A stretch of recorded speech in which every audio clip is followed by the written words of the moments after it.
I'm Gianni Mola. I'm a food blogger in San Francisco's North Beach, a really vibrant Italian neighborhood. This is what I used to stand on when I was a little kid, so I could reach the top of the table where my mother was preparing our meal for that day. One of the dishes that she made that I really loved was spaghetti aglio olio, or as they called it in my Neapolitan neighborhood, spaghetti ayool. So that's what I'm going to make for you today. It's one of my favorite dishes. Aglio, garlic, boom. Chop this up. We need a couple of three of these. Don't worry if you don't like anchovy. You'll never even know it's in there. This is a flavor enhancer. It's gonna melt into the hot olive oil. I'm gonna put a little bit of pepperoncini in here. It's gonna give us some spice. If you don't put the salt in the water, the pasta is not gonna taste like nothing. Some spaghetti from Italy, from Naples. Let's open it up like that. When you put it in the water, just give it a little twirl here until you make sure that nothing's gonna stick together. So food was always a big part of our lives, right?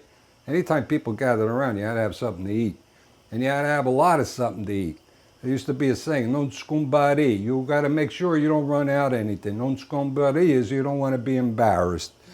So when my mother had people over, we'd have 20, 25 people over. The table would be full of her excellent dishes. And if she had roasted peppers, she had to make sure that if everybody had enough of the roasted peppers, everybody had enough of the pasta, everything had to be in an abundance. My extra virgin olive oil. I know, you're gonna use pure, you're gonna use something else. This is too expensive. Hey, there's only 2-3 ingredients here, so I'm using the good stuff. We just want those flavors of the anchovy, it's melting, and the garlic to infuse that oil. We don't want that sauce to be greasy, so I'm gonna put a couple of ladles of the pasta water in there, and it's also gonna keep the garlic and everything from burning. I've been cooking this food for, decades. And I'm a food blogger, so I put some of these recipes that I learned from my mother out on my blog.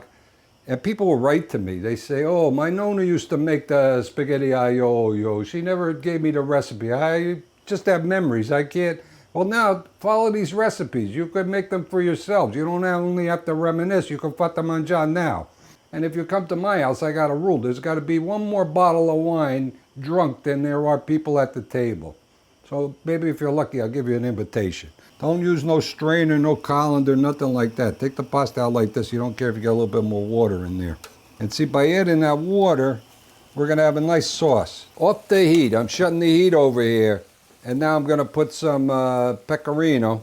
So I got a whole pan of pasta over here. A lot of times when I bring it to the table just like this. I don't put it in no fancy dish or nothing. Come on, fata mangiare. Don't burn yourself, it's hot off the stove.